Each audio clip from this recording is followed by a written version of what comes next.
Damai sejahtera Allah yang melampaui segala akal, itulah yang memelihara hati dan pikiranmu dalam Kristus Yesus Tuhan kita. Amin.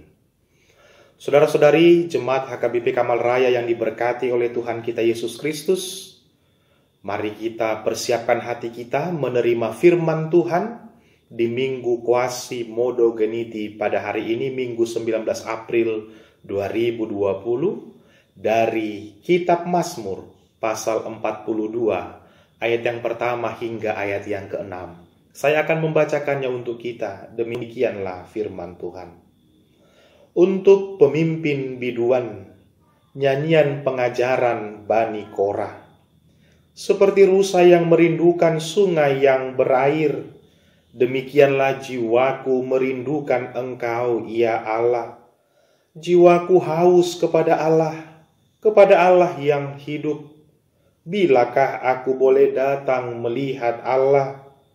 Air mataku menjadi makananku siang dan malam, karena sepanjang hari orang berkata kepadaku, di mana Allahmu? Inilah yang hendak ku ingat, sementara jiwaku gundah gulana. Bagaimana aku berjalan maju dalam kepadatan manusia, mendahului mereka melangkah ke rumah Allah dengan sorak-sorai dan nyanyian syukur. Dalam keramaian orang-orang yang mengadakan perayaan. Mengapa engkau tertekan, hai jiwaku, dan gelisah di dalam diriku? Berharaplah kepada Allah, sebab aku akan bersyukur lagi kepadanya, penolongku dan Allahku. Demikianlah firman Tuhan. Saudara-saudari jemaat yang diberkati Tuhan kita Yesus Kristus, minggu pertama Paskah disebut dengan Minggu Quasimodo Geniti, yang berarti sama seperti bayi yang baru lahir, yang selalu rindu dan bergantung kepada air susu. Maka Minggu Quasimodo Geniti mengingatkan kita saudara-saudari yang diberkati Tuhan, Kristus yang bangkit itu, Kristus yang kita rayakan telah menaklukkan kubur dan kematian itu, telah menciptakan kita kembali dan menjadikan kita seperti bayi yang baru lahir. Saudara-saudari, apa makna Minggu Quasimodo Geniti dalam hidup iman kita sehari-hari? Jawabannya adalah kita membangun ketergantungan yang seutuhnya kepada Allah.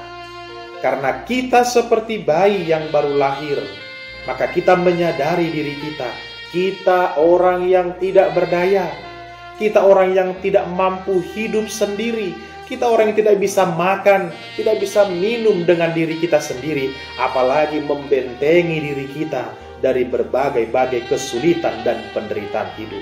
Maka minggu ini mengajak kita untuk menyadari bahwa kita seperti bayi yang baru lahir, bergantung sepenuhnya pada kasih dan kemurahan Allah yang tidak bisa menolong menyelamatkan dirinya sendiri jikalau bukan Allah yang datang menjadi pengasuh bagi diri kita.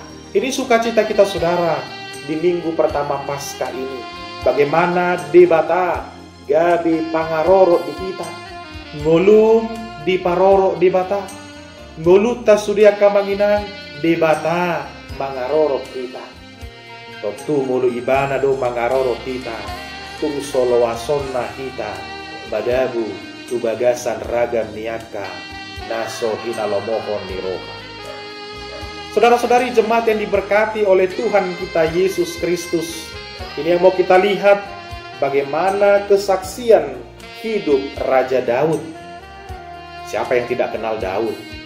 Dia kaya, dia terhormat, dia terkemuka, dia punya banyak sekali panglima yang bisa membentengi dan menyelamatkan dirinya.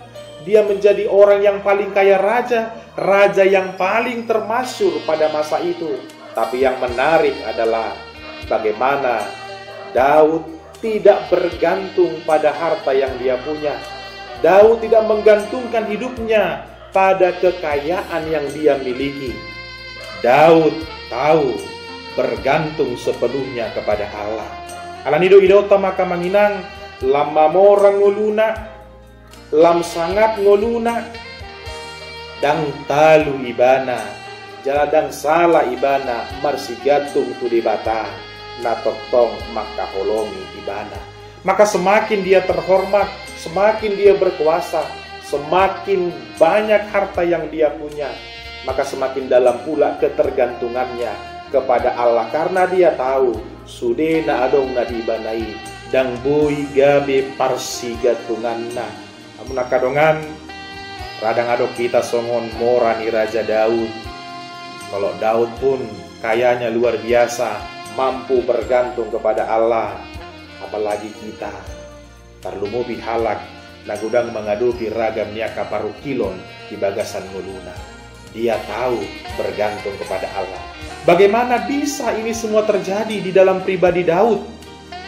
Keyakinannya tak berhenti pada pengakuannya saja, karena dia membangun hubungan ketergantungan itu tadi kepada Allah. Makanya dia mampu melakukan komunikasi dan percakapan yang intens kepada Allah. Alani doh munakamanami doina nami di nabangarajumi dirita hita songon poso-poso na baru tubuh, sambil kita menyadari kelemahan kita tak berdaya di hadapan Allah. Mari kita melihat beberapa hal yang mau disampaikan firman Tuhan ini kepada kita. Yang pertama, saudara yang diberkati Tuhan Yesus Kristus, orang percaya yang telah diselamatkan, dia akan selalu rindu dan haus kepada Allah. Orang percaya akan selalu rindu dan haus kepada Allah. Saudara yang diberkati Tuhan kita Yesus Kristus, air merupakan kebutuhan terutama dan paling penting dalam hidup manusia. Maka Daud mengandaikan dalam pemenuhan kebutuhan hidupnya, air itu hanya ada dan datang daripada Allah. Orang yang haus akan selalu tentunya mendambakan kehadiran Allah di dalam hidupnya. Tidak ada orang yang haus setelah minum tidak akan haus lagi, tapi dia akan terus lagi dan lagi membutuhkan minuman, membutuhkan air yang tentunya merupakan pemberian dari Allah semata. Maka saudara yang diberkati oleh Tuhan kita Yesus Kristus, kedekatan kita dengan Allah yang kita imani, ini menjadi kekuatan bagi kita menghadapi berbagai-bagai penderitaan dan kesulitan di dalam hidup kita. Saya ulangi sekali lagi, kedekatan kita kepada orang, kedekatan kita kepada Allah harus mampu menjadi kekuatan untuk menghadapi berbagai macam persoalan di dalam hidup kita. Tentu oleh karena kita adalah bayi yang tak berdaya, maka tidak mungkin Allah membiarkan kita sendiri. Karena Allah tahu kita diperlakukan seperti bayi yang tidak berdaya, yang tidak bisa menyelamatkan dan membentengi diri kita sendiri.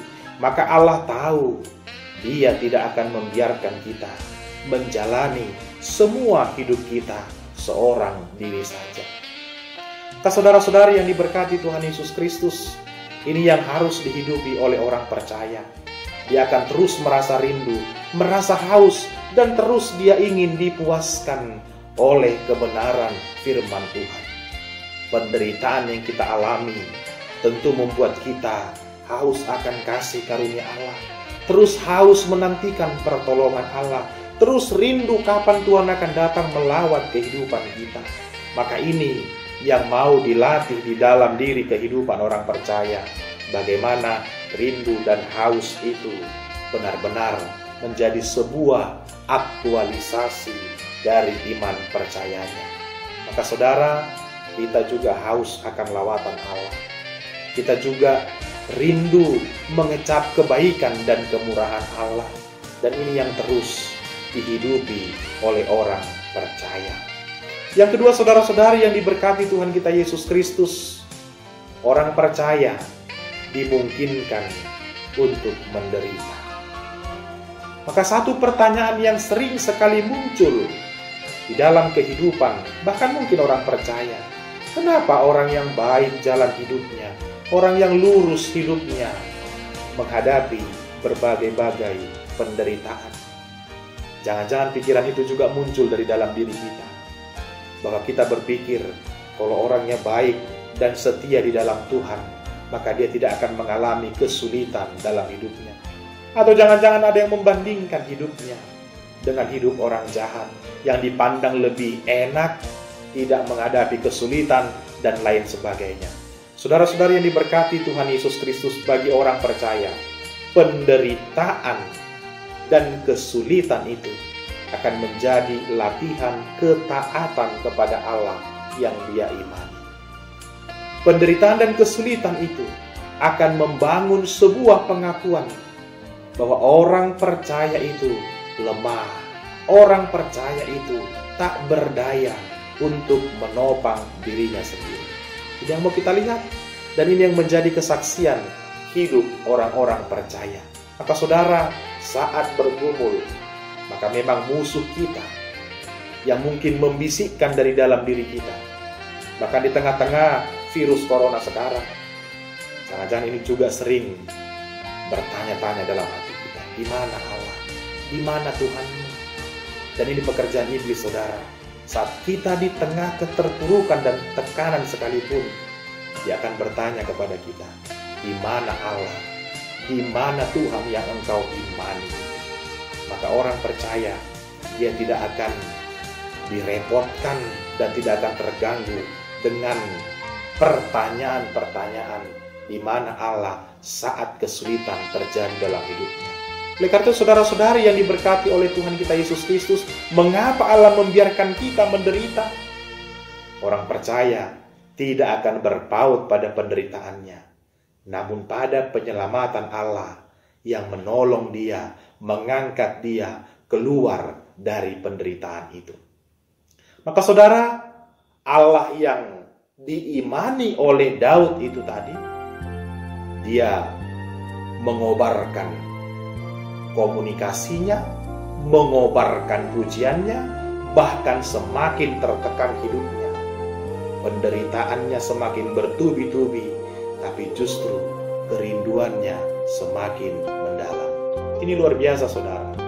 Iman yang dibangun di dalam diri Raja Daud, bahwa penderitaan tidak mengurangi kekagumannya kepada Allah, tidak mengurangi rasa percayanya kepada Allah.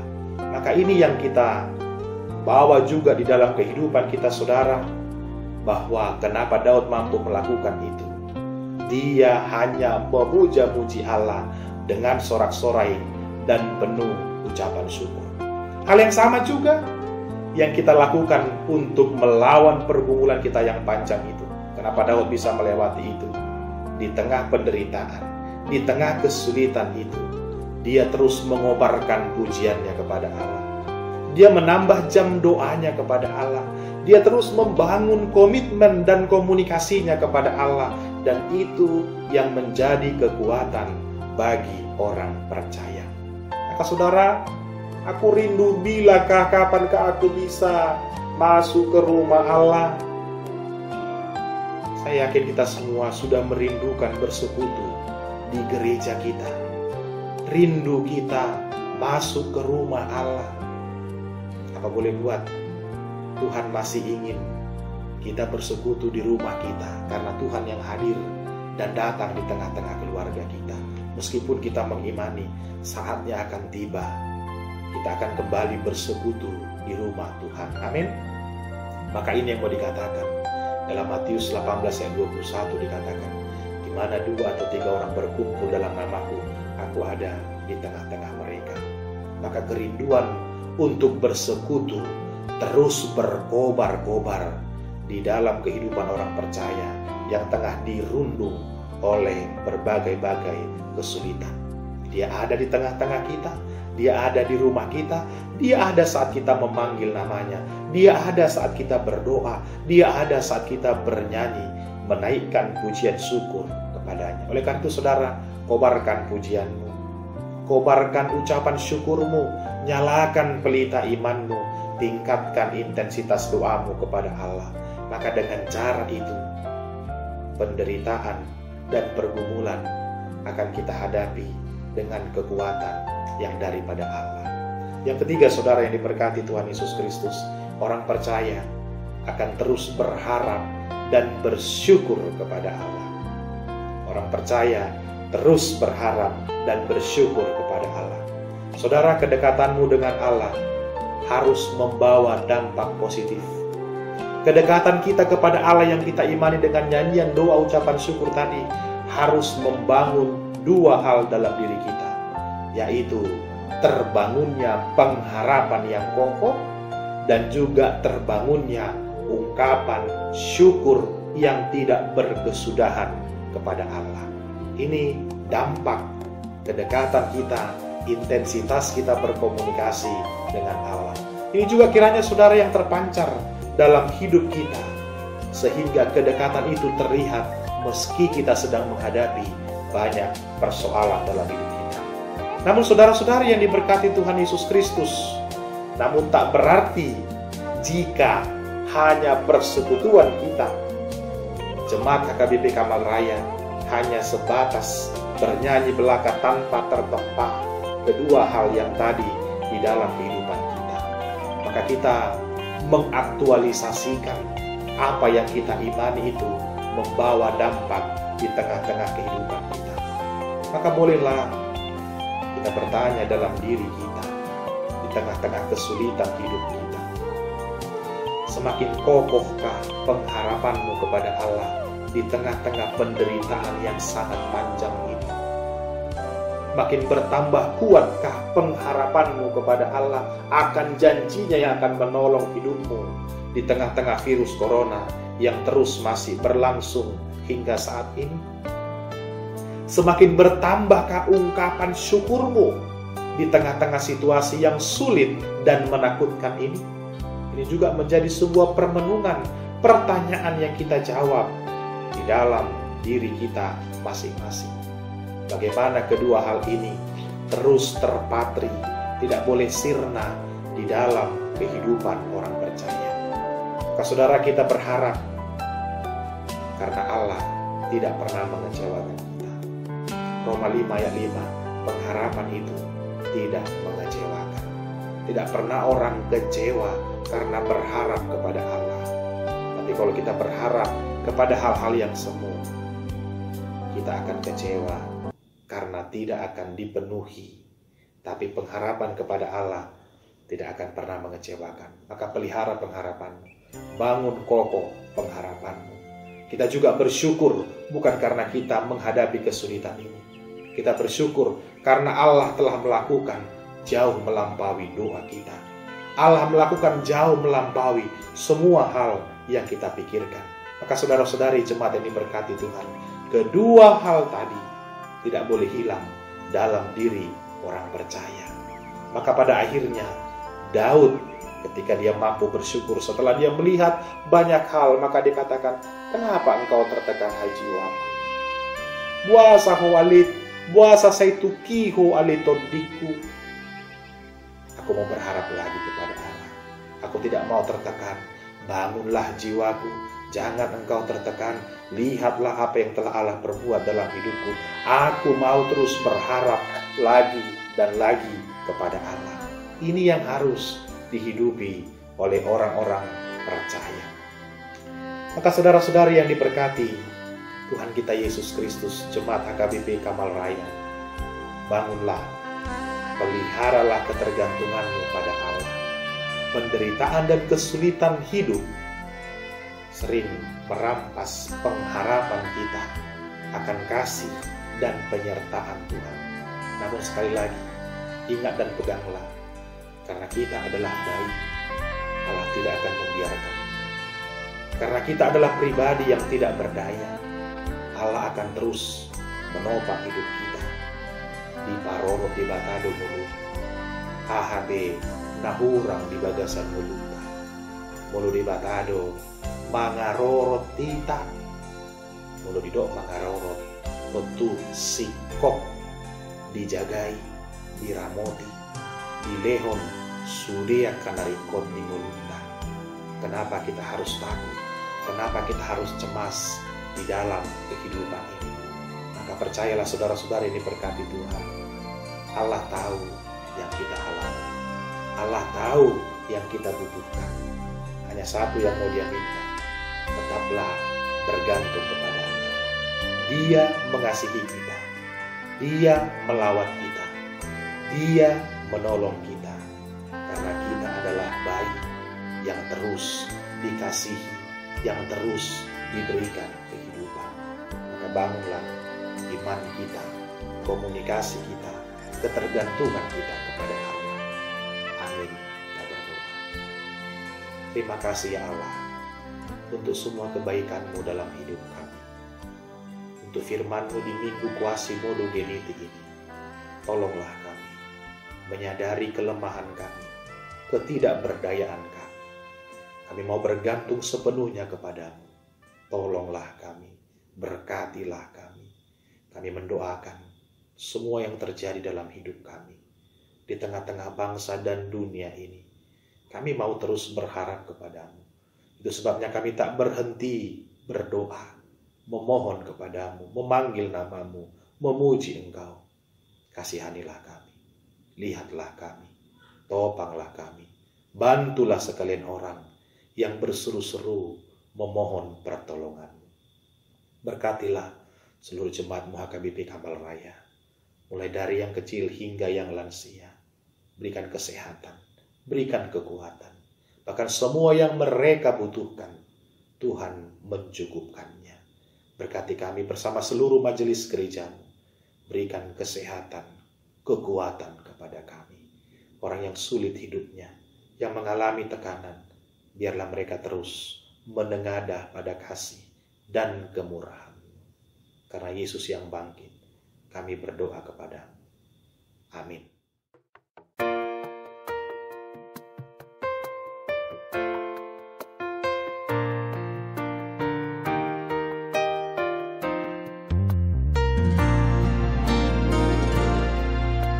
Boasa pola marsa hotondiku nungaro Tuhani. Boasa pola sayar sakonon anggongoluna di tanon dangadong nahodison muba-uba do totong las liroha do hotsi taononi jojo do sai manosa turohaku susado ngo